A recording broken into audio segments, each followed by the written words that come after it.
Welcome to my course Electrochemical Energy Storage, and this is module number 8, where I am teaching advanced materials and technologies for supercapacitors, and this is lecture number 37 in continuation to lecture number 36. This is the second type of the ultracapacitors which we defined as pseudocapacitor.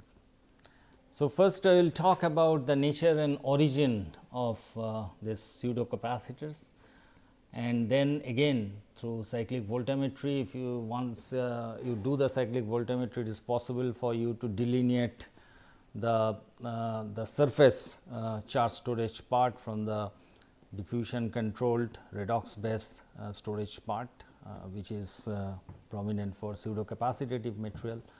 And then we will talk about the electrode materials for the pseudocapacitors, which include the redox-active metal oxide or metal nitrides, then electronically conducting polymers, which will also be considered, and the composite material we will be talking about. So, this electrochemically active materials they are used for electrochemical supercapacitors, that you have seen that there is a possibility to have higher capacitance value as compared to the electric double layer capacitor. And this electrode layer which is electrochemically active. So, this layer that may contain electrochemically non-active inert material. And this is particularly required when you do not have sufficient electronic conductivity of your electroactive materials. So, then ideally many of the supercapacitors they contain a EDLC type material as well as a pseudocapacitor type of material. So, according to that you have two types of process which are operative in pseudocapacitor. The first one, when you have a carbonaceous material which is basically being introduced to increase the electronic conductivity. So, there that is double layer charging and discharging that is operative, and for the electrochemically active material where the transition metal oxide it could be, where the redox reaction is involved. So, that these two mechanisms are simultaneously operative in this type of pseudocapacitors. So, as I said, if the supercapacitors electrode layer that is composed of a reversible electrochemical active material throughout its bulk, then it will behave as a rechargeable battery. That I have cited several examples that the whole material the redox reaction is operative. So, say lithium is inserting into the material and the transition metal cation their charge is changed. So, it is a slow process, and then we define that is a battery. So, pseudocapacitor, this charge transfer takes place, but it is only at a very thin layer at the surface of the material, not throughout the bulk. So, in many instances we use a very thin layer which is electrochemically active. So, typical examples are different transition metal cations involved, this oxides and conducting polymers, and I will explain the composite material as well. So, the charge storage process that is quite interesting. So, during charge and discharge, these double layer capacitors they produce due to the accumulation of the static charge within the double layer, and simultaneously pseudocapacitance that is originating from the charge release or charge storage by the redox reaction. So, both are operative simultaneously. So, the potential is somewhat similar, which I actually explained for EDLC type of material. And there are certain criteria that must be satisfied so that the pseudocapacitance originates. The first one is, if you are using an oxide material, they should be electronically conducting. Okay. So, and same thing in battery also, you need to have a conducting additive added with the active material along with the binder also. So, to make the battery. So, similar to that in case of oxide, most of the oxides, certain oxides they are electronically conducting, like ruthenium oxide, there you do not need that. And the electroactive material whatever you are using, they should have 2 or more valence state that coexist, and ideally we will expect that there is no phase change involved when this redox reaction will take place. When the transition metal cation will change its valence state, then the phase will remain same as it has while it started the reaction. And typically sodium and lithium ions, they also can intercalate into the oxide lattice, similar to that of sodium and lithium ion batteries. And these ions in the electrolyte, while it charge, they diffuse from the electrolyte into the electrode solution interface under some kind of electric field. So, when it have this kind of reaction, remember in the third lecture of module number 1, we talked about, we showed that in case of ReO2 how it works in details. So, there is a proton involved in this particular case, particularly when we are using aqueous electrolyte, and this is diffusing into the surface, and as a result the valence state of the M changes, but not throughout the bulk of the material, that is also quite limited to the surface. Now, cyclic voltammetry, that is a use one can use to delineate this capacitive current contribution in an electrochemical system, and a power law is involved. In fact, this particular process also I described in one of my earlier lectures, when I think I was talking the cyclic voltammetry, what purpose they can use. So, this specific purpose, it is quite useful. So, current has 2 components, one is this capacitive component and another one is a Faradic component where the redox is involved. So, this current they have this kind of power relationship. So, here the capacitive component is I C and Faradic current component is I F, and this I should say it is a nu or V. So, it is nu. Nu is the sweep rate, the voltage sweep rate what you apply while you measure the CV, and A and B they are constants. So, this B value is quite significant, and this is basically derived from the decay current when you discharge the capacitor. So, typically when this is 0.5, then it is a battery like process, Faradic process, and when it is 1, it is a linear type of process. From the normal charge discharge you can actually see that its signature, and also cyclic voltammetry you are able to see it. So, that part when B is equal to 1, then it is a capacitive process. So, this capacitive current is A into nu, and this Faradic current I can call A into nu to the power half. So, as you can understand that although it is not very prominent in case of the pseudocapacitive material, there is a peak current involved when this oxidation and reduction takes place. So, this peak current you can define as I as a function of V. So, that is one part k 1 into nu plus k 2 another constant into nu to the power half, one for the Faradic process, another for the capacitive process. So, it is just I have rewritten it like this from the earlier equation, and then this k 1 and k 2 that you can estimate if you plot this I as a function of V, sorry, sometimes I talk about V, sometimes it is nu, but you follow that this is nu, which denotes the voltage sweep rate. So, I V by I nu by nu to the power half. So, that gives this relation.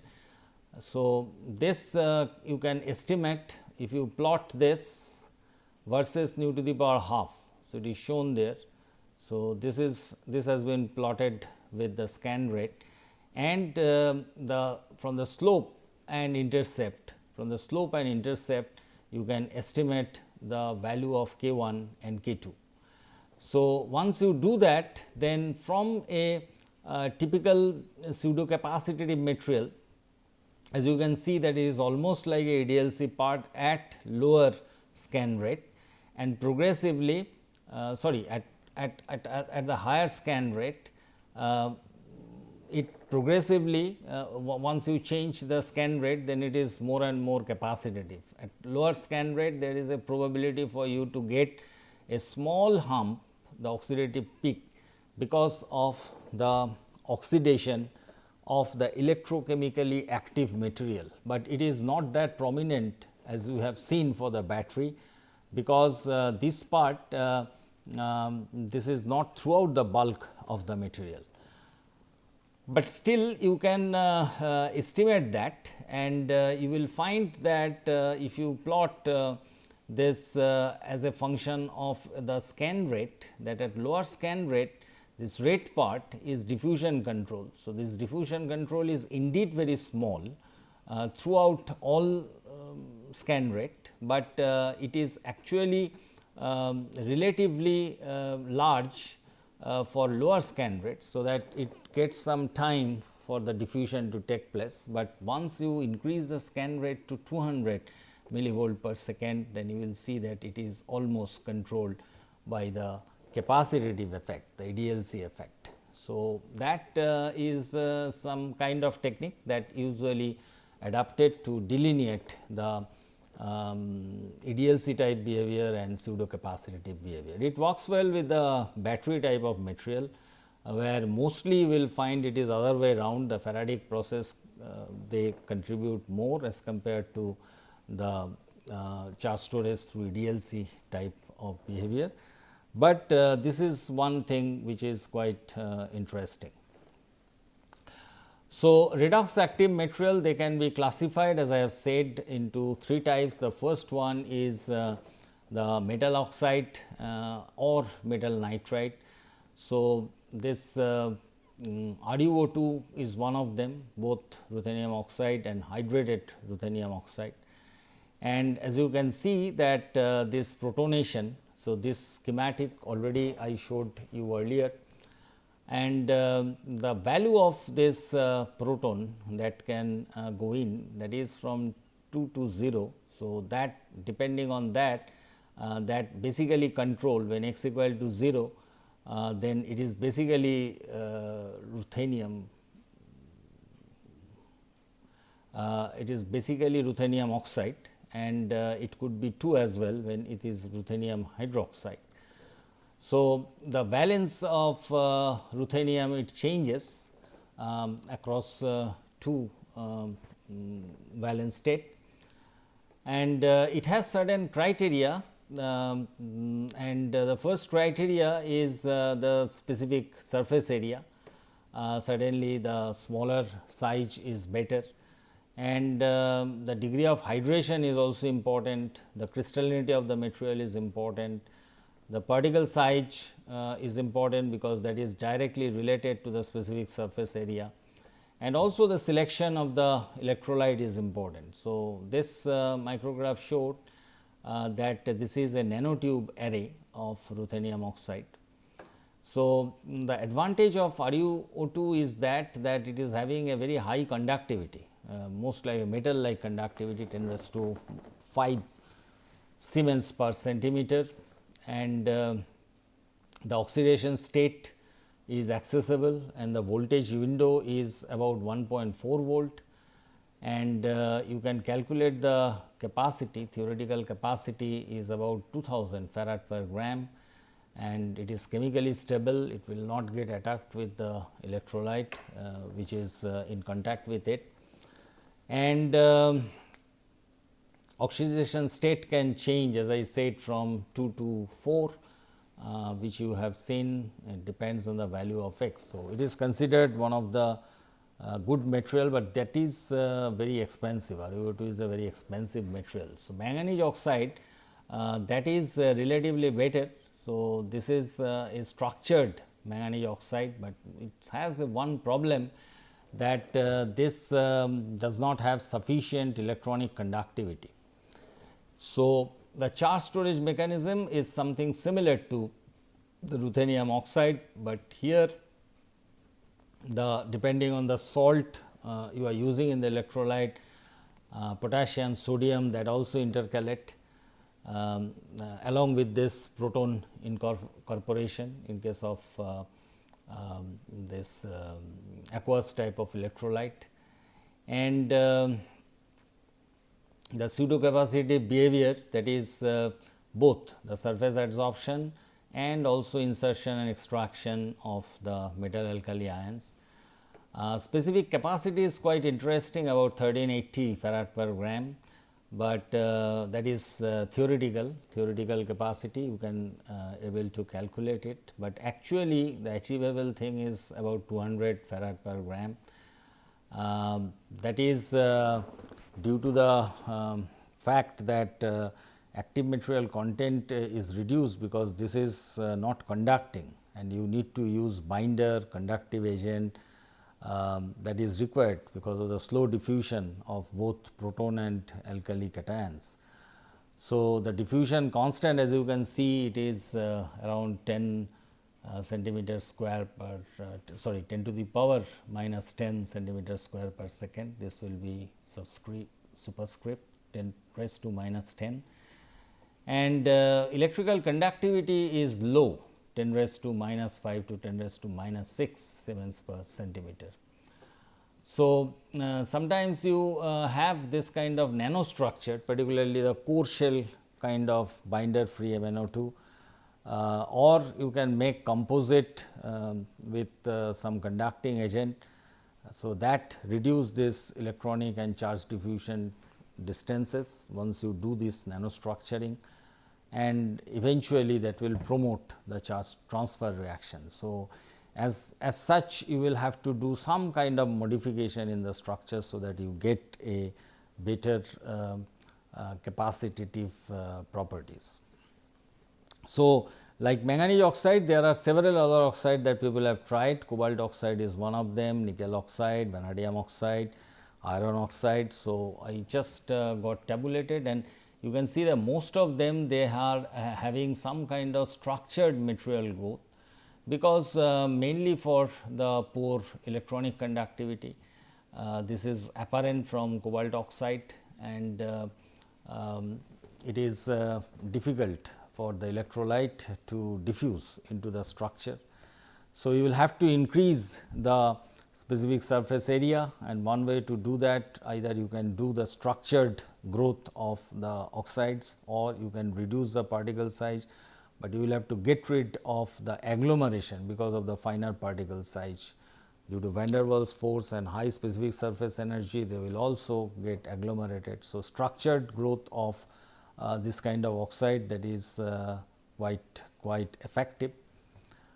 Nickel oxide is another material, usually they have very high specific capacitance, and but in this case the cyclability is an issue, because mostly for its high resistive values, high resistivity. Vanadium oxide, it is effective because large number of oxidation state. You can see that it can change up to +5 valence state. Its theoretical capacity is quite good, about more than 1000 farad per gram. Again, conductivity is a problem. So, sometimes people do the hydrogen thermal treatment. So, if you treat it with hydrogen, then what happens, that hydrogen dope the lattice, and also due to the reductant ambient, it creates oxygen vacancies. So, they promote electronic conductivity because of this defect generation. Iron oxide they have usually poor electronic conductivity. So, it is basically multi-wall carbon nanotube or graphene electrical conductive that is used to improve the electronic conductivity. And due to this fact usually they exhibit lower specific capacitance. So, that is the problem for this oxide material. Transition metal nitride, they are having a good electrical conductivity in the order of 10⁻⁶ ohms per meter, and they have also good chemical stability in most of the aqueous electrolyte which uses acid or base. Vanadium nitride is one such material which exhibit a specific capacitance not that good, but 160 farad per gram.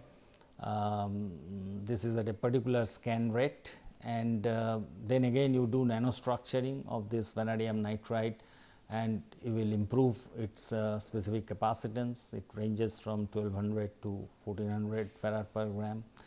Molybdenum nitride, that is another material which is almost comparable to RuO2, but it is having a problem because this, as you can see, that the operating voltage range is pretty small, and this is due to the fact that this material they basically decompose if you increase the potential range. So, it is not very effective. And this is the example of estimating the capacitance by measurement of the area which I showed earlier how to do that from a cyclic voltammetry curve. Now, conducting polymer, they are also used, and this conducting polymer, you know that they have a conjugated pi bond. It is a alternate single bond and double bonds, and that basically is due to the overlap of the carbon orbitals. So, that leads to a contiguous backbone of sp2 kind of hybridization of the carbon center. So, in the absence of if you have a oxidant, the presence of an oxidant, so electron can be removed from a positive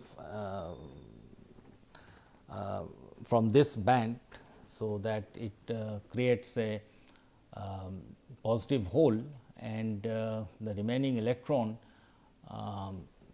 in this partially emptied band, they are more mobile. So, they turns to be conductive, and this also I have earlier described this slide in one of my earlier lectures in detail. So, the double layer capacitor usually they store charge on the surface of the material. This electronically conducting polymer, they store the charge throughout the entire volume which is accessible, and this is due to a fast doping as well as undoping due to the exchange of the ions, and the energy that can be stored is far higher as compared to the EDLC type material. So, this is a Faradic process, this doping and dedoping, and it is not really the adsorption and desorption. So, that is not non-Faradic, and the problem is that they are having a self discharge characteristics. So, if you just leave this capacitor, so they will discharge automatically. So, that is one of the problems of this. So, they are capable for fast reversible switching between the redox state, and they have high charge density, and intrinsic conductivity is also acceptable. So, as I have mentioned that they conduct the electrons both through the conjugated bond along with the backbone of the polymer, and the charge that is stored can be delivered in the conducting polymers. That is due to the delocalized pi electrons that are basically accepted and released during this electrochemical doping and doping which I was mentioning.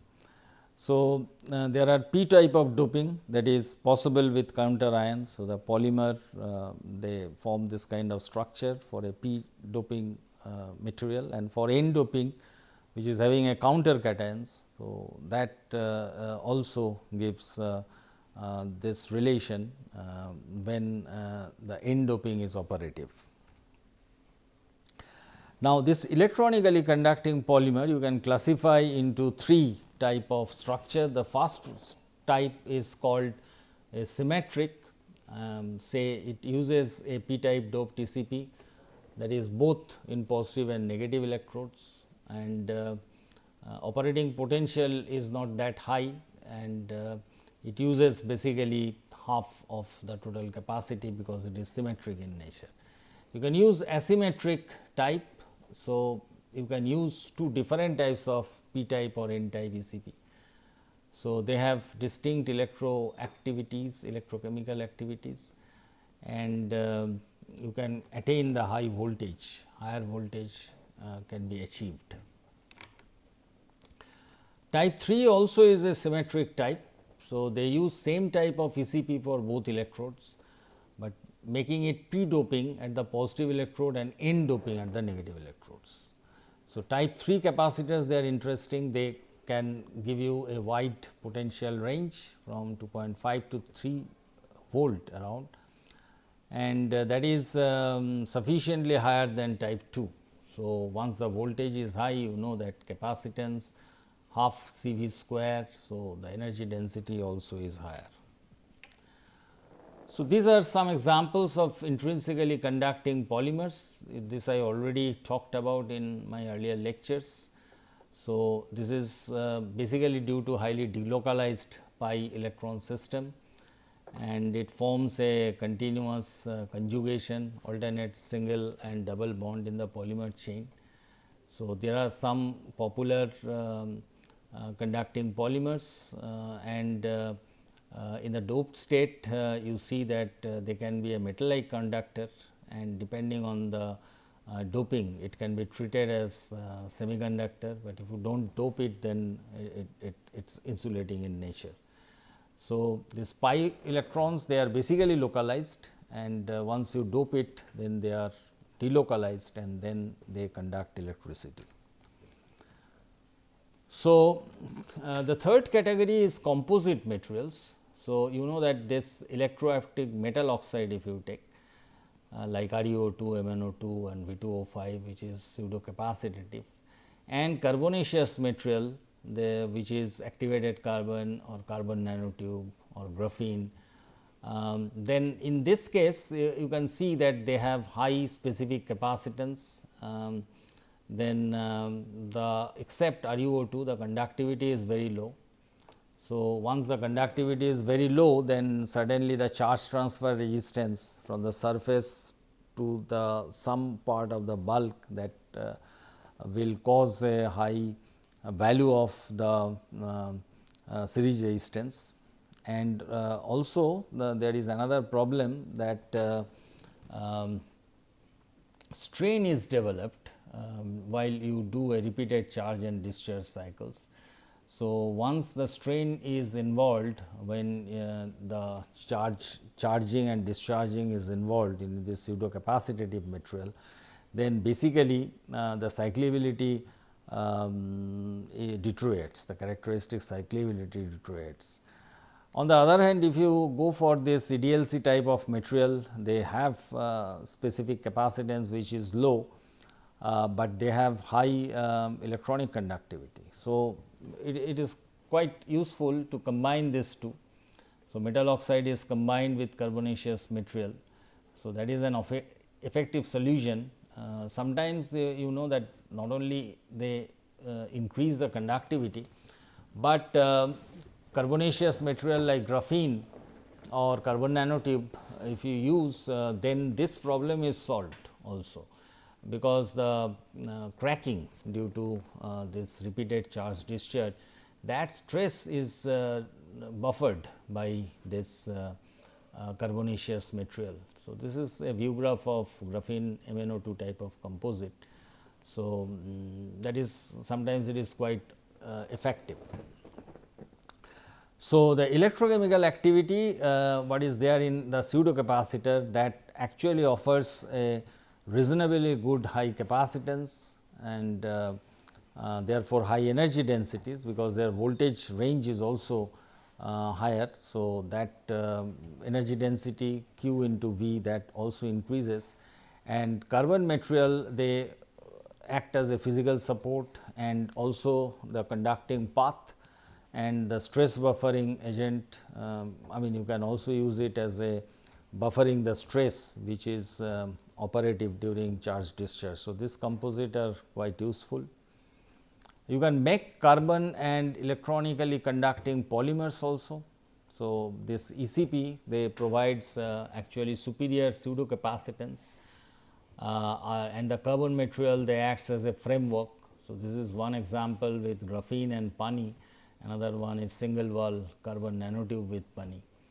So, the control of the interface remains a problem, because they are two dissimilar materials. So, research that is basically focused to improve this interface between this nanostructured carbonaceous material and the electronically conducting polymers, and that actually is required to improve the electrochemical characteristics. Then you can have the third category, a ternary kind of system, which uses carbon and then metal oxide and electronically conducting polymer composites. So, this is one example. Graphene is a carbonaceous material, MnO2 is a pseudocapacitive, and P dot PSS, that is the polymer part. So, this is a hybrid structure, and also sometimes manganese dioxide CNT and ECP is used. So, as I said that sometimes this wrapping is important with the carbonaceous material, you wrap the oxide part and the specific capacitance is quite effective, around 380 farad per gram. And if you go for this structure MnO2 with multiple carbon nanotube and this conducting polymer, this is also reasonably high, about 375 farad per gram. So, this part of the lecture, that the study material is again the book Electrochemical Energy, and apart from that the other books on supercapacitor, that is also quite effective, which already I told in the last lecture. So, in this particular lecture we talked about the nature of the supercapacitor, pseudocapacitors, and how the cyclic voltammetry is used to delineate the surface capacitive and diffusion control component of the pseudocapacitance. Although it may not be that much effective, you do not get a prominent peak during oxidation and reduction, but you can estimate it anyway, but it is not as easy once you do for a battery material. And electrode material are distinctly three different types. The first one is redox-active metal oxide or metal nitride, and then we talked about the electronically conducting polymers that is used, but the doping is required in order to make it conducting. And composite material which is binary type and ternary type also we have described in this particular lecture. Thank you for your attention.